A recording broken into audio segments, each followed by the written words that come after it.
ನಮಸ್ಕಾರ. ಭಾರತದಲ್ಲಿ ಕೆಲವು ಶಾಲೆಗಳಿವೆ.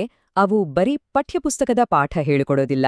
ಬದಲಿಗೆ ಈ ದೇಶದ ಭವಿಷ್ಯದ ನಾಯಕರನ್ನ, ದೇಶದ ರಕ್ಷಕರನ್ನ ರೂಪಿಸುತ್ತರ ತರಬೇತಿ ಕೇಂದ್ರಗಳಿದ್ದ ಹಾಗೆ. ಹೌದು, ನಾನೀಗ ಮಾತಾಡ್ತಿರೋದು ಸೈನಿಕ್ ಶಾಲೆಗಳ ಬಗ್ಗೆ. ಹಾಗಾದ್ರೆ ಈ ಸೈನಿಕ್ ಶಾಲೆಗಳು ನಿಮ್ಮ ಸಾಮಾನ್ಯ ಶಾಲೆಗಳಿಗಿಂತ ಹೇಗೆ ಭಿನ್ನ?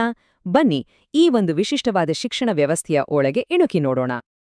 ಇವತ್ತು ನಾವು ಸೈನಿಕ್ ಶಾಲೆಗಳ ಬಗ್ಗೆ ಏನೆಲ್ಲ ತಿಳ್ಕೊಳ್ತೀವಿ ಅಂದ್ರೆ, ಅವುಗಳ ಸ್ವರೂಪ ಹೇಗಿರುತ್ತೆ, ಅಲ್ಲಿ ಚಾರಿತ್ರ್ಯ ನಿರ್ಮಾಣಕ್ಕೆ ಎಷ್ಟು ಮಹತ್ವ ಕೊಡ್ತಾರೆ, ಕ್ಲಾಸ್ರೂಮ್ ಆಚೆಗೆ ಏನೆಲ್ಲ ತರಬೇತಿ ಸಿಗುತ್ತೆ, ಸೇನೆಗೆ ಸೇರೋದಕ್ಕೆ ಇದು ಹೇಗೆ ಒಂದು ನೇರದಾರಿಯಾಗುತ್ತೆ, ಮತ್ತು ಕೊನೆಗೆ ಇದು ಜೀವನಕ್ಕೆ ಹೇಗೆ ಒಂದು ಭದ್ರವಾದ ಬುನಾದಿ ಹಾಕಿಕೊಡುತ್ತೆ ಅನ್ನೋದನ್ನ ಒಂದೊಂದಾಗಿ ನೋಡೋಣ.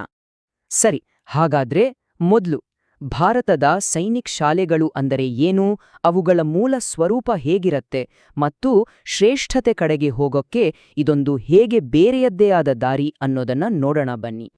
ಗೊತ್ತಾ, ನಮ್ಮ ಇಡೀ ಭಾರತ ದೇಶದಲ್ಲಿ ಒಟ್ಟು ಬರೋಬ್ಬರಿ 33 ಸೈನಿಕ್ ಶಾಲೆಗಳಿವೆ.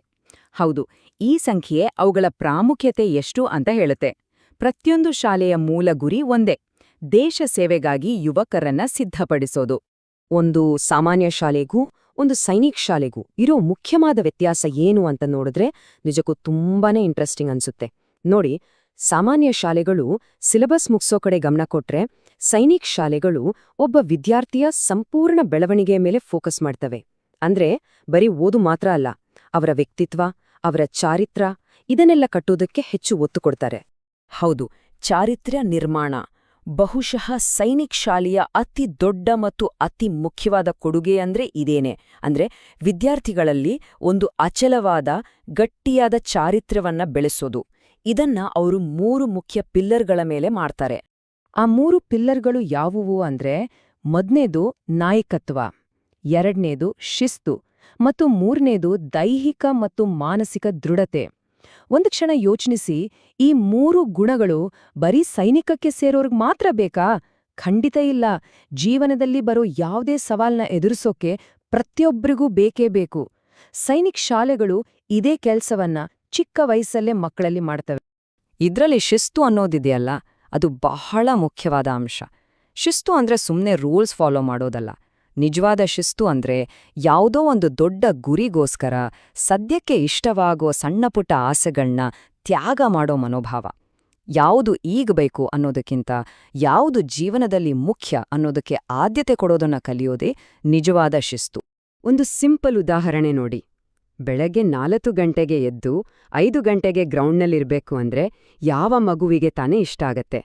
ಯಾರಿಗೂ ಇಷ್ಟ ಆಗಲ್ಲ. ಆದ್ರೆ ಅದು ಅಲ್ಲಿನ ರೂಲ್, ಅದನ್ನ ಮಾಡ್ಲೇಬೇಕು. ಈ ಒಂದು ಸಣ್ಣ ಅಭ್ಯಾಸ ಇದೆಯಲ್ಲ, ಇದು ದಿನಾ ಮಾಡ್ದಾಗ ಮುಂದೆ ಜೀವನದಲ್ಲಿ ದೊಡ್ಡ ದೊಡ್ಡ ಜವಾಬ್ದಾರಿಗಳನ್ನ ನಿಭಾಯಿಸೋಕೆ ಬೇಕಾದ ಮನೋಬಲವನ್ನ ಕೊಡತ್ತೆ. ಹಾಗೇನೇ ದೈಹಿಕ ಮತ್ತು ಮಾನಸಿಕ ದೃಢತೆ, ಇದು ಜೀವನದ ಯುದ್ಧಗಳನ್ನ ಗೆಲ್ಲೋಕಿರೋ ಅಲ್ಟಿಮೇಟ್ ಅಸ್ತ್ರ ಅಂದ್ರೆ ತಪ್ಪಾಗಲ್ಲ.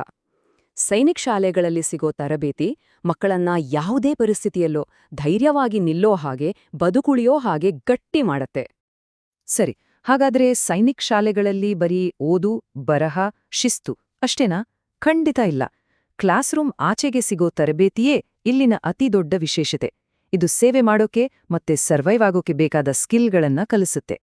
ಇಲ್ಲಿ ಕಲಿಯೋದು ಬರೀ ಪುಸ್ತಕದ ಜ್ಞಾನ ಅಲ್ಲ, ಅಕ್ಷರಶಃ ಜೀವನದ ಜ್ಞಾನ. ಅಂದ್ರೆ ಜಂಗಲ್ ಸರ್ವೈವಲ್, ಅಪ್ಪಿತಪ್ಪಿ ಕಾಡಲ್ಲಿ ದಾರಿ ತಪ್ಪಿದ್ರೆ ಹೇಗ್ ಬದುಕೋದು, ನ್ಯಾವಿಗೇಷನ್ ಅಂದ್ರೆ ದಾರಿ ಕಂಡ್ಹಿಡಿಯೋದು, ಈಜು, ನಿರಾಯುಧ ಹೋರಾಟ, ವೆಪನ್ಗಳ ಬಗ್ಗೆ ಮಾಹಿತಿ, air gun, fire arm practice ಕೂಡ. ಇವೆಲ್ಲವೂ ಅವರ ಪಠ್ಯಕ್ರಮದ ಒಂದು ಭಾಗ ಅಂದ್ರೆ ಯೋಚಿಸಿ. ಸರಿ, ಇಷ್ಟೆಲ್ಲ ಕಠಿಣವಾದ ಸ್ಪೆಷಲ್ ಟ್ರೈನಿಂಗ್ ಯಾಕೆ ಬೇಕು? ಇದರ ಹಿಂದಿನ ಉದ್ದೇಶವಾದ್ರೂ ಏನು? ಇದರಿಂದ ಆಗೋ ಪರಿಣಾಮವಾದ್ರೂ ಏನು? ಇದರ ಉತ್ತರ ತುಂಬಾನೇ ಸಿಂಪಲ್.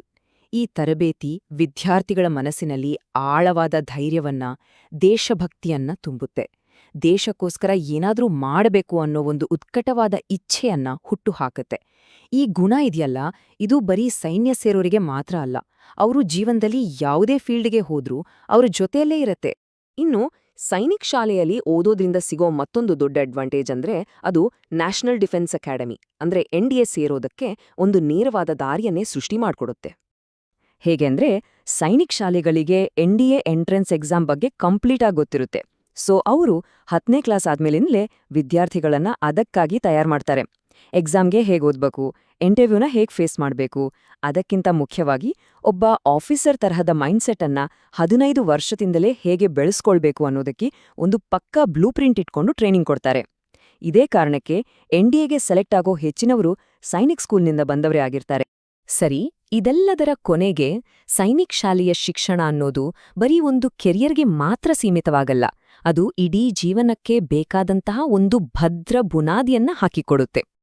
ತುಂಬಾ ಚೆನ್ನಾಗಿ ಹೇಳ್ತಾರೆ, ಸೈನಿಕ್ ಶಾಲೆಗಳು ಬರೀ ಶಿಕ್ಷಣ ಕೊಡೋದಿಲ್ಲ, ಅವು ಒಂದು ಉತ್ತಮ ವ್ಯಕ್ತಿತ್ವವನ್ನ ಕಟ್ಟೋಕೆ ಬೇಕಾದ ಒಂದು ಬುನಾದಿ ಅಂದ್ರೆ ನೀವ್ ಅನ್ನ ಹಾಕಿಕೊಡುತ್ತೆ ಅಂತ. ಇಲ್ಲಿ ಕಾಂಕ್ರೀಟ್ ಕಟ್ಟಡಗಳನ್ನ ಕಟ್ಟೋದಿಕ್ಕಿಂತ ಹೆಚ್ಚಾಗಿ ಅದ್ಭುತವಾದ ವ್ಯಕ್ತಿತ್ವಗಳನ್ನ ಕಟ್ಟೋಕೆ ಬೇಕಾದ ಫೌಂಡೇಶನ್ ಹಾಕ್ತಾರೆ.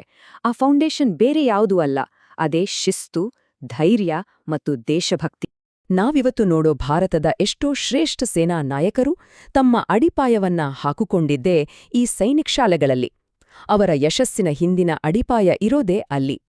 ಹಾಗಾದ್ರೆ ಇದೆಲ್ಲವನ್ನೂ ನೋಡಿದ ಮೇಲೆ ಒಂದು ಪ್ರಶ್ನೆ ಕೇಳೋಣ ಅನ್ಸುತ್ತೆ.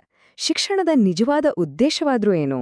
ಬರೀ ಮಾರ್ಕ್ಸ್ ತಗೊಂಡು ದೊಡ್ಡ ಕೆಲ್ಸಕ್ಕೆ ಸೇರೋದಾ, ಅಥವಾ ಅದನ್ನೆಲ್ಲ ಮೀರಿ ಒಂದು ಗಟ್ಟಿಯಾದ ಚಾರಿತ್ರ್ಯವನ್ನ ಬೆಳೆಸ್ಕೊಂಡು ಈ ದೇಶಕ್ಕೆ, ಈ ಸಮಾಜಕ್ಕೆ ಏನಾದ್ರೂ ಕೊಡುಗೆ ನೀಡುವಂಥ ವ್ಯಕ್ತಿಗಳನ್ನ ರೂಪಿಸೋದಾ? ಸೈನಿಕ್ ಶಾಲೆಗಳು ಎರಡನೇ ಆಯ್ಕೆಗೆ ಉತ್ತರ ಕೊಡೋಕೆ ಪ್ರಯತ್ನಿಸ್ತಿವೆ. ಇದ್ರ ಬಗ್ಗೆ ಯೋಚನೆ ಮಾಡ್ಬೇಕಲ್ವಾ?